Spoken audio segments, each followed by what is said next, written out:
Call on John Ward to introduce our speaker. Well, good morning, everybody. It's my pleasure today to introduce Dr. Ramesh Rahalker to the Golden K Kiwanis. As we have found out during a general discussion at the beginning, many members already know Ramesh, as he is an old colleague from Polystar, where he worked in research, specializing in polymers and elastomers science. I think that's correct, isn't it, Ramesh? Since retiring, he's been active with the Science Discovery Squad and has worked with me on various bridge building demonstrations. He's also very well traveled, and he's been to practically every place that I'd like to go on my bucket list, and he's been there already. His subject today is Indian classical music, a layman's introduction, and I think this is a very suitable topic which supports our club aims of being multicultural. Many of us have heard the music of Ravi Shankar, who was a great influence of the Beatles, for instance, but beyond that, most Westerners don't know too much about Indian classical music. In fact, many of us don't know much about Western classical music either, especially me. I would add that Ramesh is an excellent chess player. He's been giving me lessons over the last several weeks.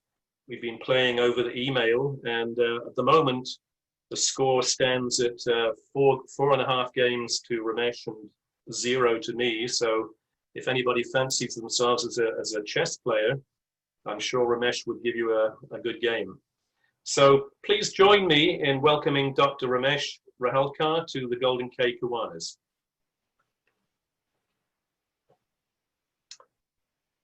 Over to you. Okay, let's see. Okay, I assume everybody can hear me. Yep. Thank you, John. Okay, I'm going to share screen now. Let's see. I hope this works. Where are we now?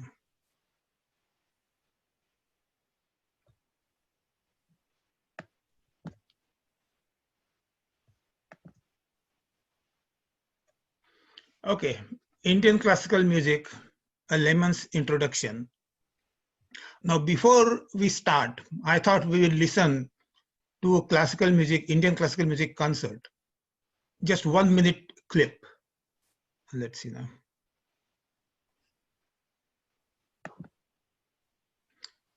Can everybody see this? Yes. Okay. All right, now we are going to listen to it for a 1 minute clip.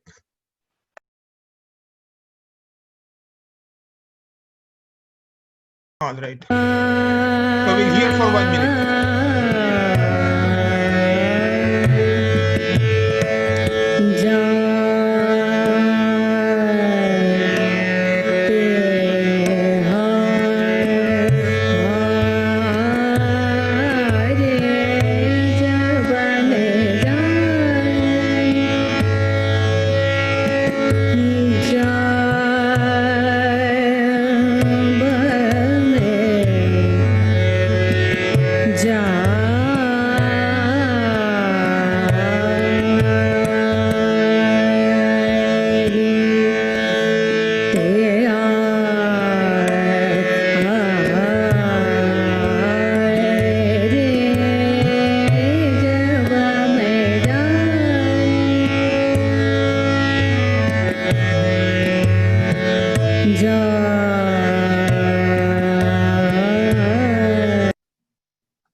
Okay, so you heard that 1 minute clip, and I think I'm safe in assuming that you guys really don't have a clue as to what went on over there.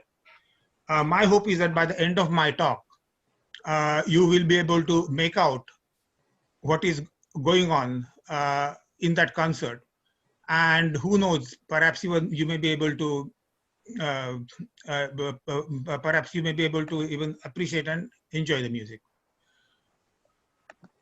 Okay, the big difference between the two musics is Western classical music is composed music. It's composed by a composer and singer sings it. And the Indian classical music is improvised music. That is, the singer makes it up as he goes along. Now we'll find out how that happens.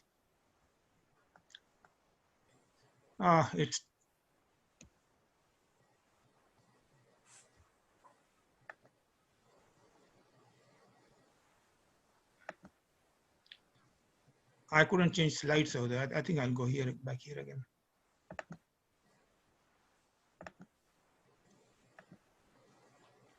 Okay, so let's start from the beginning. This is the musical scale. I'm sure you're all familiar with it. Do, re, mi, fa, sol, la, ti, do. ICM, I am using ICM short for Indian classical music. ICM uses the same scale, except the notes are denoted in a slightly different way. These are called sa, re, ga, ma, pa, dha, ni, sa. So, sa, re, ga, ma, pa, dha, ni, sa, sa, ni, da, pa, ma, ga, re, sa. Or in ICM, they prefer to vocalize the music, so that they only say the music, they dispense with words altogether. So,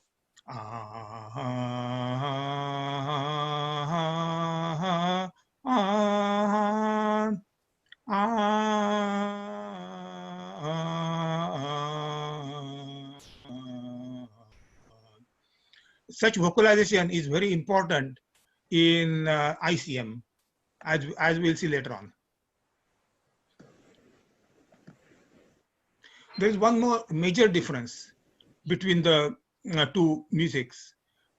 In Western music, you have classification of voices. You've got bass, tenor, contralto, soprano, whatever. ICM does not have these distinctions. Each singer is expected to sing over the whole range of music.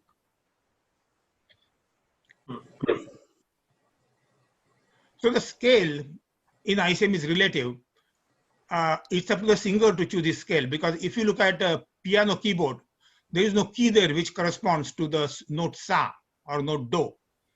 Any note, any key on the piano board could really be sa. So the singer has to choose the scale that he wants to sing. So how does he do it? Basically, he can choose any scale he wants, but there are some restrictions. That's what ICM is all about.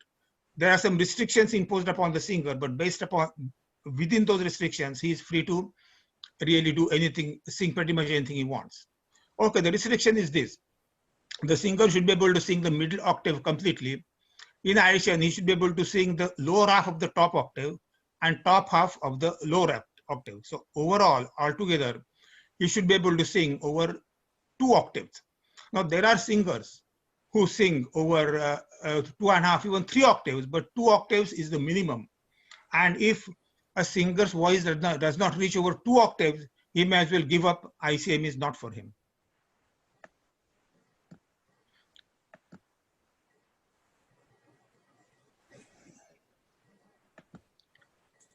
So the singer basically improvises the music. So now let's say he has chosen the let's say he has chosen the let's see what happened here. So let's say he has chosen the scale, and now he's ready to improvise, to explore. Now, how does he do that? Is he allowed to choose sing any note he wants, as much as he wants, as long as he wants? It doesn't work that way. There are some restrictions placed upon the singer as to what he can and cannot sing. In Western music, singer sings a pre-composed piece. That somebody wrote the song, like say, I don't know, Solo Mio or Nessun Dorma, whatever. Somebody wrote the words, somebody else composed the music, and singer sings it.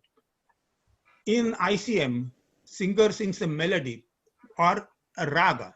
Raga is a set of restrictions placed upon the singer as to what he can and cannot sing. There are about 150 ragas in all, which are in common use, and then there are more which are rarely used. Each raga represents a different set of restrictions. A singer is free to choose any raga he wants, of course, but once having chosen the raga, he must abide by the rules and the restrictions set by that raga. So let's look at one of the simplest ragas.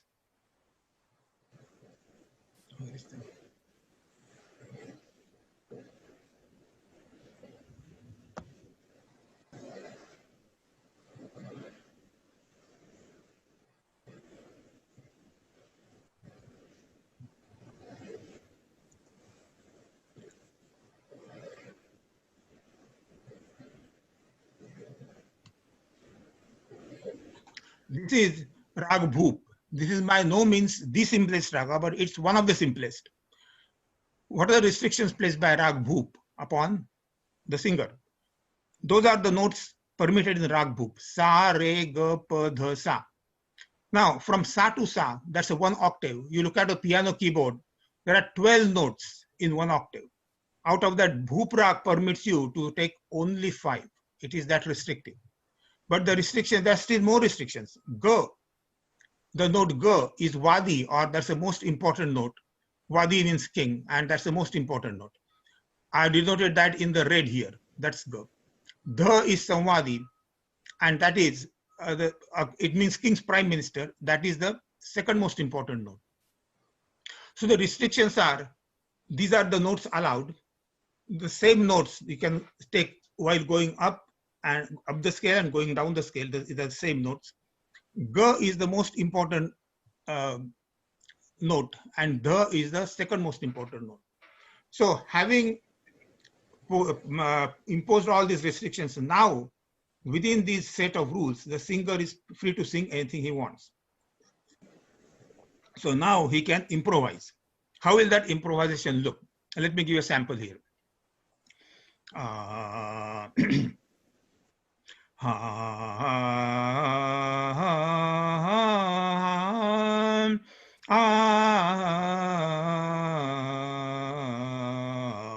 These are the notes permitted by Rag Bhoop.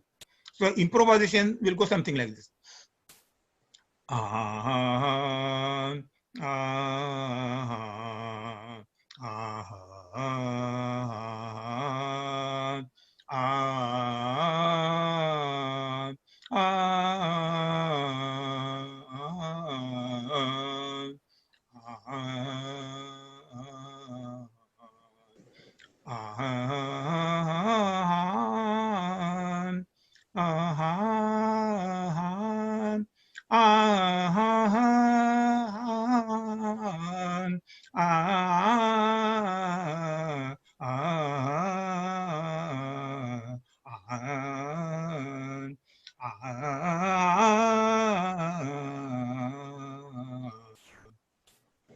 It will go something like this. Now, what I did just now, it is called alapi or rag development. And basically, this is what a singer will do in a classical music concert. He will do alapi, or he will do rag development. Now, is this what all the singers sing in a concert? I mean, that would be crazy. He can't go on singing like this. He may sing Rag Bhoop for an hour or more. He can't go on singing like this for an hour or more. When does he stop? When he does take a break, he will get tired very soon. So there is one more restriction placed upon the singer.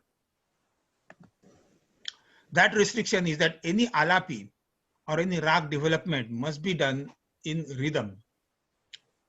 And there are many different rhythms. There could be 16 beat, 14 beat, 12 beat, and so on.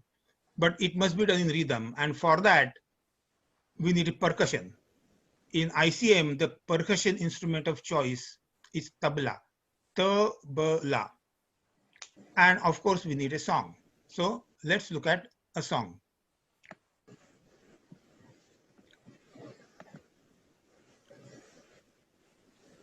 Now, I know you cannot read what it says. It's not written in English language. Don't worry about it. The song describes an event from the epic Ramayana. But I want to draw your attention to the brevity of the song. It's only 2 lines. Incidentally, somebody wrote this song, somebody composed the music for it, and that is all the part of composer in the concert. The concert, the singer may sing Rag Bhoop for an hour or more, and this is all the part of composer in there. So 98 and 99% is a singer, and maybe 1% would be the composer. So anyway, so even with music, this song can be sung in what, less than a minute. So purpose of the song obviously is not audience entertainment. The purpose of the song is that it acts as an anchor or a support for the singer so that he can stay within rhythm. His alapi stays within rhythm. Let's see how it does that. Let's say song is 16-bit song. Then any alapi singer does must be in the multiples of 16. Or say song is 14-bit. Then all the alapi singer does must be in the multiples of 14 and so on. So that's why so it's important to know where the first beat lies in the song. A song will rarely start at beat 1. At least I won't come across any song yet which started at beat 1. This one starts, I think, at beat 8 or 9. So it's important to know where beat 1 lies. And in this song, the beat 1 lies here. In the letter, I marked red. That the letter is ni. And the song until that letter goes, Jabahi Sabani. I've written it in the English at the bottom for your benefit. So let's say the singer is doing the alapi. He has done alapi for half an hour, half a minute, 45 seconds. He's getting tired. He wants a bit of a break. So he comes to the song. He sings Jabahi Sabani. When he sings ni, at that exact moment, tabla should be playing the first beat. Then that tells the singer that everything he has sung up to that point has been in rhythm. So he hits the first beat correctly. Then maybe it pauses for a moment or two. Off he goes, more alapi. Back he comes to Jabahi Sabani. Again, when he sings ni, tabla should be playing the first beat. That tells him that whatever he sang during the last iteration was in the multiple of 16 and he was in rhythm. Brief pause, off he will go again, more alapi. Again, he comes back to the song, Jabahi Sabani. He hits the first beat correctly. Again, that tells him that whatever he sang in the previous iteration was in the rhythm in the multiple of 16, and so on. And so, basically, this is what he keeps on doing. Alapi followed by hitting the first beat, alapi followed by hitting the first beat, and so on. And that, in a nutshell, describes the whole of classical music concert. He will do rag development within the alapi. He will bring out all the essential features of the raga, all the nuances. He will make the alapi more complicated, more convoluted. He will strike higher and higher notes. He will speed things up. He will sing at say twice the speed, so that he speeds things up, but still he stays within the rhythm.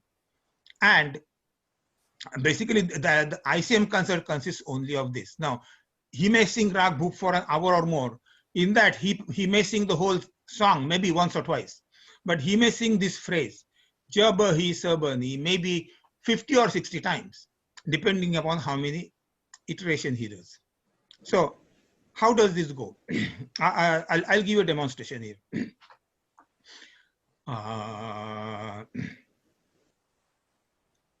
Incidentally, before I do that, I should explain there are two types of alapis.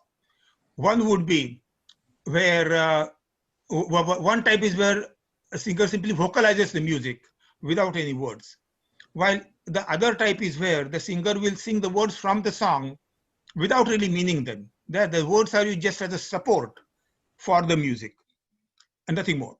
And so I'll demonstrate both types here.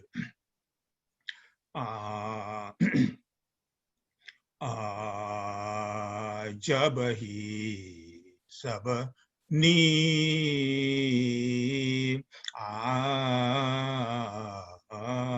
Jabahi Sabani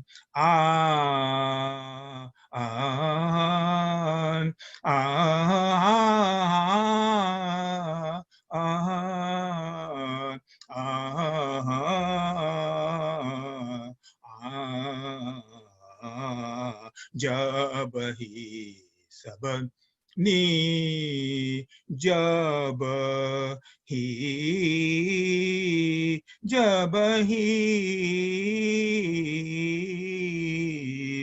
Jabahi Sabani Jabahi Sabani, and so on. The singer will go and he will develop all the features of the raga like this. How does it sound when you speed things up? Let me give you a demonstration there. Jab hi sab ni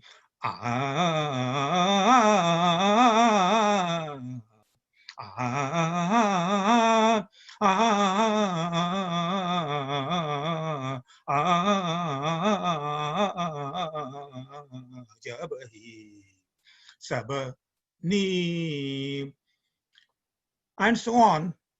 Basically, the whole concert is like this. So I think now we are ready to revisit the concerts, and let's see if we can make anything from that. So I'm going to stop sharing and let's go to the.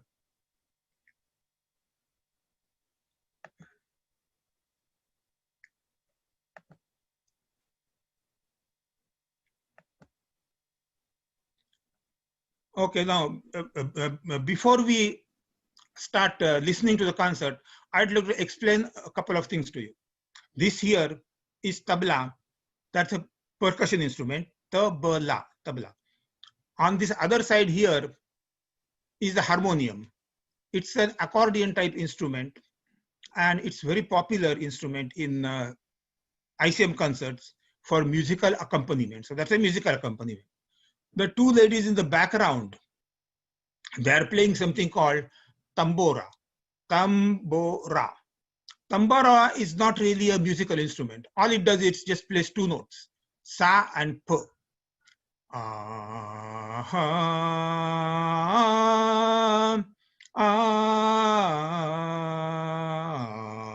That's all it plays. The purpose of tambora is to remind the singer of the scale that she is singing in, because after all, the scale is relative.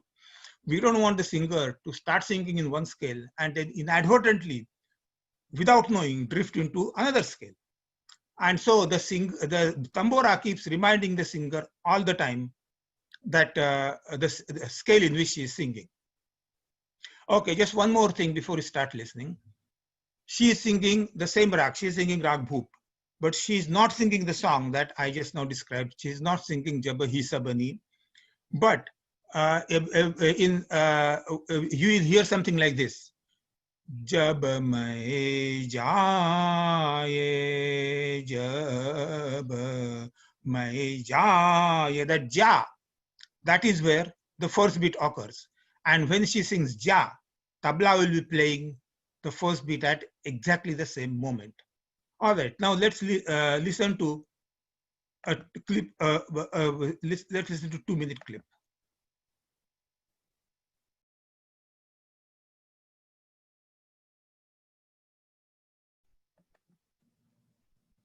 Okay, I think they should be okay now.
Okay, now how does it sound when she speeds things up? Let's see here.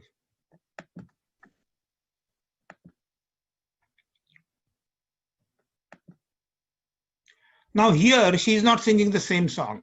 She's not singing Jabba Mai Jaye. She's singing a different song. But so don't worry about where the first beat comes. She's still doing exactly the same thing. Alapi followed by first beat, followed by Alapi, followed by first beat, and so on. But don't worry about where the first beat occurs. Just enjoy the pyrotechnics, the gymnastics she plays with the musical notes. We'll again listen for 2 minutes.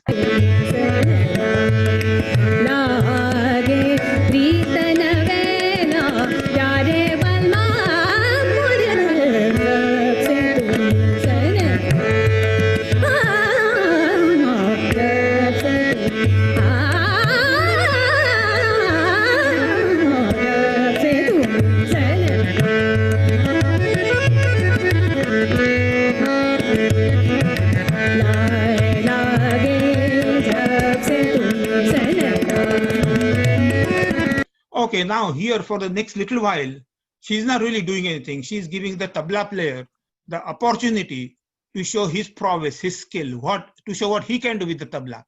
Tabla is a very complex percussion instrument. I think it's the most sophisticated percussion instrument in the world. It takes several years of hard work to achieve full mastery of the tabla. We don't have time here to go into details of tabla work, but just listen to a wide variety of sound he produces on his tabla and look at his highly complicated finger movements.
Okay, now I hope that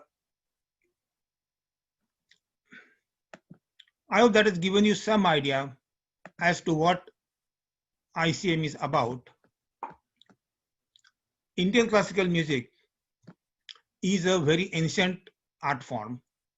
It goes back at least 2000 years, perhaps more.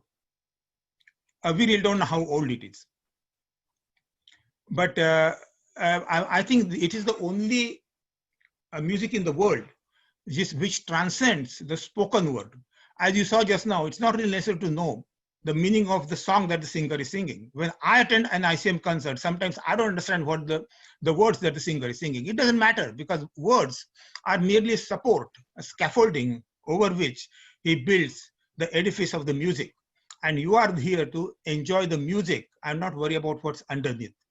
And so I think Indian classical music is just about the only universal music in the world, in the sense anybody who wants to enjoy it can enjoy it without having to worry about which language he's speaking.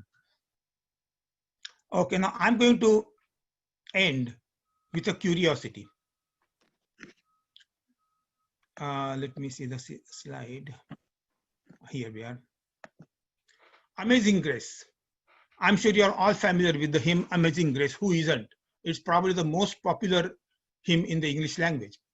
What does Amazing Grace have to do with Indian classical music?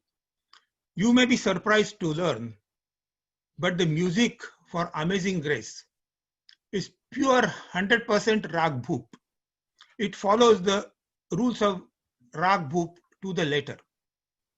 Let's look into this. We have already seen the properties of rag bhoop. These are the notes here. Ga is the most important note, Wadi. Dha is the most important, second most important note, Samvadi. And the rag is more prominent in the lower half of the octave, less prominent in the upper half of the octave. With that in mind, I'm going to vocalize the music of Amazing Grace and listen to it.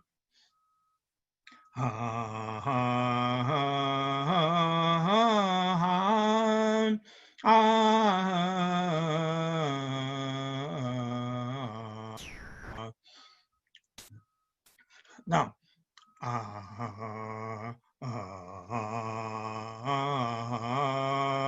now this, that's the most important note. Keep that in mind. Amazing grace. So that is the most important note in rag bhoop. So now listen to it.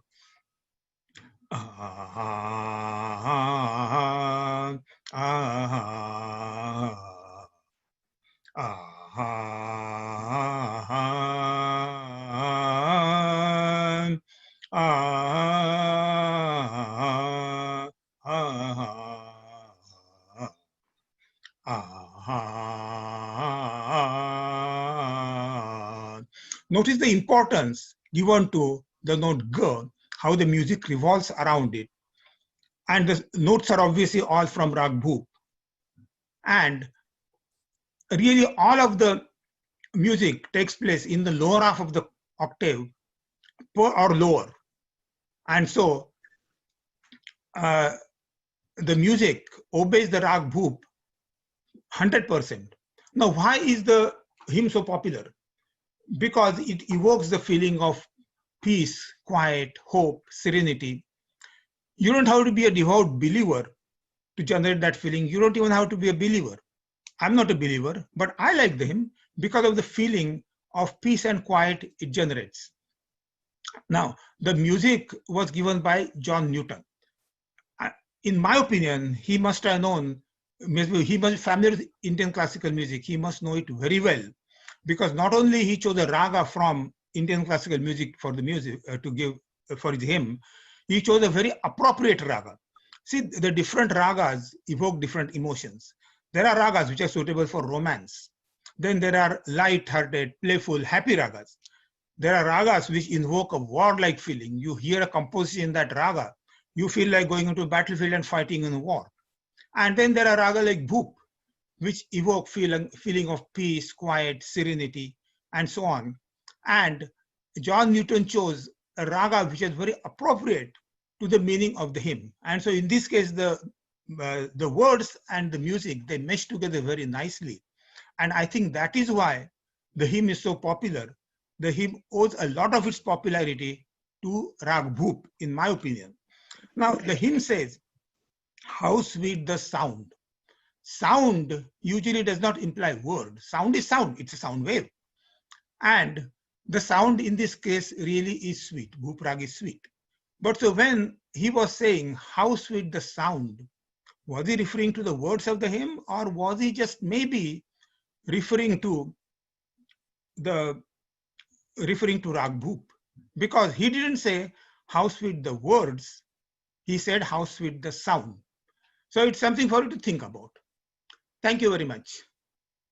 I'll stop sharing here.